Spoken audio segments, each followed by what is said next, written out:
কিন্তু দুর্ভাগ্য তারা ঠিক বিট্রায়াল করলো, উল্টো কাজটা করলো। আমরা এর তীব্র নিন্দা জানাচ্ছি এবং অবিলম্বে পুলিশকে উইথড্র করার জন্য হোম মিনিস্টারকে সরকারকে বলছি, অন্যথায় দায় দায়িত্ব সম্পূর্ণ সরকার কি বলবে। এরা এই সমাবেশকে নষ্ট করার চেষ্টা করতেছে। স্বরাষ্ট্রমন্ত্রীর দৃষ্টি আকর্ষণ করে বলতে চাই যে এইভাবে একটা গণতান্ত্রিক রাজনৈতিক দলের কার্যালয়ে, কেন্দ্রীয় কার্যালয়ে পুলিশ এইভাবে মহাসচিবকে উপেক্ষা করে তাকে আটকে রেখে জোর করে বলপূর্বক তারা এখানে ঢুকে তারা নিজেরাই এখানে ব্যাগ ট্যাগ নিয়ে গেছে, আপনার সমস্ত বিস্ফোরক করে, এবং তারা এখন সেনাতাগুলোকে দেখাবে, আর সেই অভিযোগ তুলে আমাদের নেতা কর্মীদেরকে তারা তুলে নিয়ে গেছে। এর চেয়ে খারাপ কাজ আর কিছু হতে পারে না। আমাদেরকে বারবার কথা দিয়েছে ডিএমপি কমিশনার এবং হোম মিনিস্টার যে আমরা শান্তিপূর্ণভাবে সমাধান করতে চাই, এবং আজকেই আমরা পুলিশের কাছ থেকে, ডিএমপির কাছ থেকে একটা উত্তর পাবো এই আশা নিয়ে আমরা সবাইকে বসেছি। কিন্তু দুর্ভাগ্য তারা ঠিক বিট্রায়াল করলো, উল্টো কাজটা করলো। তারা জনগণের এই শান্তিপূর্ণ আন্দোলনকে ব্যাহত করার জন্য তারা সশস্ত্রভাবে জঘন্যভাবে কাজ করেছে। আমরা অভিযানে ঢুকতে চাইছি, আমরা অভিযানকে ঢুকতে দেওয়া হয়। এরা এই সমাবেশকে নষ্ট করার চেষ্টা করতেছে। আমরা ধৈর্য ধারণ করছি। আমরা আশা করি এখনই পুলিশকে উইথড্র করবে, করে তারা এখানে একটা গণতান্ত্রিক পরিবেশ সৃষ্টি করার জন্য চেষ্টা করে। দায় দায়িত্ব সম্পূর্ণ এই সরকারকেই বহন করতে হবে। আমরা অপেক্ষা করছিলাম যে পুলিশ কমিশনের কাছ থেকে আমাদের আজকে যে আমরা অবহিত করেছি এই সমাবেশ করার জন্য, সেই সম্পর্কে একটা সিদ্ধান্ত পাবো। কিন্তু আমরা সেই সিদ্ধান্ত পাওয়ার বদলে আজকে হঠাৎ করেই এখানে আপনার বাড়াবাড়ি শুরু করেছে, আয়োজন শুরু করেছে।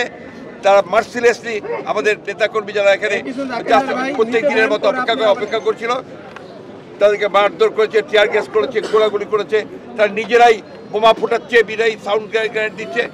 এটা তারা করছে, এবং দুর্ভাগ্যজনকভাবে আমি তাদের কর্মকর্তাদের সাথে কথা বলে এখানে এসেছি, তারপরেও আমাকে ঢুকতে দেওয়া হয়নি, এবং আমাকে আটকে রেখে তারা আজকে এখানে এই ভেতরে ঢুকে আমাদের নেতাকর্মীদেরকে গ্রেফতার করছে, এবং সেখানে নিঃসন্দেহে তারা আরো কোনো চক্রান্ত করছে। তারা আমাকে বলেছে আপনি অপেক্ষা করেন, আমাদের কমিশনার সাহেব আসবে, এখনই যেতে পারবেন, এইসব বলে আমাকে ঢুকতে দেয়নি, এবং গেট আটকে রেখেছিল।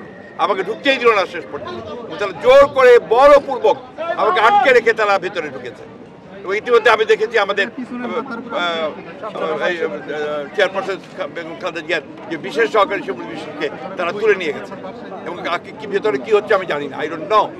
স্বরাষ্ট্রমন্ত্রীর দৃষ্টি আকর্ষণ করে বলতে চাই যে এইভাবে একটা গণতান্ত্রিক রাজনৈতিক দলের কার্যালয়ে, কেন্দ্রীয় কার্যালয়ে পুলিশ এইভাবে মহাসচিবকে উপেক্ষা করে তাকে আটকে রেখে এই যে বলপূর্বক ভিতরে ঢুকে পড়া, এবং আমাদের নেতা কর্মীদেরকে গ্রেপ্তার করা হচ্ছে, তারা বিভিন্ন রকম তল্লাশি চালাচ্ছে, এটা সম্পূর্ণভাবে গণতন্ত্র বিরোধী, সংবিধান বিরোধী।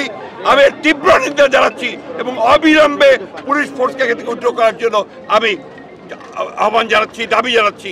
এবং এর অন্যথায় যে ঘটনা ঘটবে, এরপরে দেশের কি পরিস্থিতি হবে, এখন যে পরিস্থিতি হচ্ছে তার সকল দায় দায়িত্ব এই সরকারকেই নিতে হবে। আমাদের কর্মসূচি অব্যাহত আছে।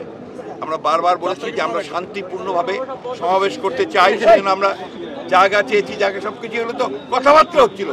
এর মধ্যে সরকারের সমস্ত কিছুকে বিরোধ করে দিয়ে আবার তারা এখানে শুরু করেছে, এবং দেখেন একের পর এক তারা ফুটাচ্ছে, নিয়ে যাচ্ছে।